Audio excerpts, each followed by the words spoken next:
রা যাদের খুব নজর লাগে, ঠিক আছে, বাচ্চা থেকে বয়স্ক পর্যন্ত প্রত্যেকে করতে পারবে, যা ছেলে মেয়ে উভয় করতে পারবে। যাদের খুব নজর লাগে তারা কি করবে, এই যে ভূত চতুর্দশী আসছে, ভূত চতুর্দশীর দিন এরকম একটা কালো কার নেবে, অন্তত এরকম তোমাদের 1 হাত মতন কালো কারটা তোমাদের নিতে হবে, ঠিক আছে। এই কালো কারের মধ্যে তোমরা 6টা গিট দেবে, এবং যখন এটা বাঁধবে, হাতে বাঁধো বা পায়ে বাঁধো, তখন 3টে গিট দেবে, তাহলে মোট হলো 9টা গিট, ঠিক আছে। তো ভূত চতুর্দশীর দিনকে তোমরা এটা পড়বে।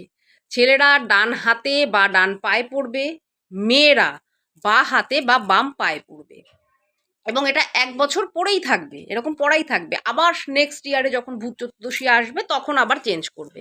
তাহলে কি হবে, যে যে নজর লাগার ব্যাপারটা বাচ্চাদের ক্ষেত্রেও থাকে, খুব নজর লেগে যায়, বড়দের ক্ষেত্রেও থাকে, খুব নজর লাগে। তো এই নজর লাগার জিনিসটা কাটবে, দেখবে হুট করে এরকম নজর লেগে যাবে না। তোমরা এটা প্রত্যেকে করবে, প্রত্যেকে এটাতে তোমরা উপকার পাবে।